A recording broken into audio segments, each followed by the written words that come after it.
श्री राम। द्वितीय सर्ग। सुग्रीव का श्री राम को उत्साह प्रदान करना। इस प्रकार शोक से संतप्त हुए दशरथ नंदन श्री राम से सुग्रीव ने उनके शोक का निवारण करने वाली बात कही। वीरवर, आप दूसरे साधारण मनुष्यों की भांति क्यों संताप कर रहे हैं? आप इस तरह चिंतित न हो। जैसे कृतघ्न पुरुष सौहार्द को त्याग देता है, उसी तरह आप भी इस संताप को छोड़ दें। रघुनंदन, जब सीता का समाचार मिल गया और शत्रु के निवास स्थान का पता लग गया, तब मुझे आपके इस दुख और चिंता का कोई कारण नहीं दिखाई देता। रघुकुल भूषण, आप बुद्धिमान, शास्त्रों के ज्ञाता, विचार कुशल और पंडित हैं। अतः कृतात्मा पुरुष की भांति इस अर्थ दूषक प्राकृत बुद्धि का परित्याग कर दीजिए। बड़े बड़े नाकों से भरे हुए समुद्र को लांघ कर हम लोग लंका पर चढ़ाई करेंगे और आपके शत्रु को नष्ट कर डालेंगे। जो पुरुष उत्साह शून्य, दीन और मन ही मन शोक से व्याकुल रहता है, उसके सारे काम बिगड़ जाते हैं और वह बड़ी विपत्ति में पड़ जाता है। ये वानर यूथपति सब प्रकार से समर्थ एवं शूरवीर हैं। आपके प्रिय करने के लिए इनके मन में बड़ा उत्साह है। ये आपके लिए जलती आग में भी प्रवेश कर सकते हैं। समुद्र को लांघने और रावण को मारने का प्रसंग चलने पर इनका मुंह प्रसन्नता से खिल जाता है। इनके इस हर्ष और उत्साह से ही मैं इस बात को जानता हूं तथा इस विषय में मेरा अपना तर्क मतलब निश्चय भी सुदृढ़ है। आप ऐसा कीजिए जिससे हम लोग पराक्रम पूर्वक अपने शत्रु पापाचारी रावण का वध करके सीता को यहां ले आवे। रघुनंदन, आप ऐसा कोई उपाय कीजिए जिससे समुद्र पर सेतु बांध सके और हम उस राक्षस राज की लंकापुरी को देख सके। त्रिकुट पर्वत के शिखर पर बसी हुई लंकापुरी एक बार दिख जाए तो आप यह निश्चित समझिए कि युद्ध में रावण दिखाई दिया और मारा गया। वरुण के निवास भूत घोर समुद्र पर पुल बांधे बिना तो इंद्र सहित संपूर्ण देवता और असुर भी लंका को पददलित नहीं कर सकते। अतः जब लंका के निकट तक समुद्र पर पुल बांधा जाएगा, तब हमारी सारी सेना उस पार चली जाएगी।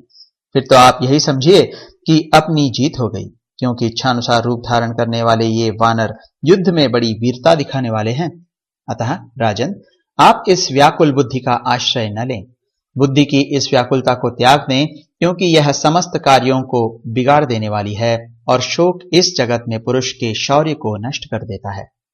मनुष्य को जिसका आश्रय लेना चाहिए, उस शौर्य का ही वह अवलंबन करे, क्योंकि वह कर्ता को शीघ्र ही अलंकृत कर देता है, उसके अभीष्ट फल की सिद्धि करा देता है। अतः महाप्राज्ञ श्री राम, आप इस समय तेज के साथ ही धैर्य का आश्रय लें। कोई वस्तु खो गई हो या नष्ट हो गई हो, उसके लिए आप जैसे शूरवीर महात्मा पुरुषों को शोक नहीं करना चाहिए, क्योंकि शोक सब कामों को बिगाड़ देता है। आप बुद्धिमानों में श्रेष्ठ और संपूर्ण शास्त्रों के मर्मज्ञ हैं।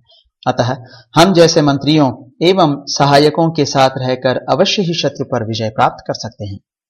रघुनंदन, मुझे तो तीनों लोकों में ऐसा कोई वीर नहीं दिखाई देता जो रणभूमि में धनुष्य लेकर खड़े हुए आपके सामने ठहर सके। वानरों पर जिसका भार रखा गया है, आपका वह कार्य बिगड़ने नहीं पाएगा। आप शीघ्र ही इस अक्षय समुद्र को पार करके सीता का दर्शन करेंगे। पृथ्वीनाथ, अपने हृदय में शोक को स्थान देना व्यर्थ है। इस समय तो आप शत्रुओं के प्रति क्रोध धारण कीजिए। जो क्षत्रिय मंद मतलब क्रोध शून्य होते हैं, उनसे कोई चेष्टा नहीं बन पाती, परंतु जो शत्रु के प्रति आवश्यक रोष से भरा होता है, उससे सब डरते हैं। नदियों के स्वामी घोर समुद्र को पार करने के लिए क्या उपाय किया जाए, इस विषय में आप हमारे साथ बैठकर विचार कीजिए, क्योंकि आपकी बुद्धि बड़ी सूक्ष्म है।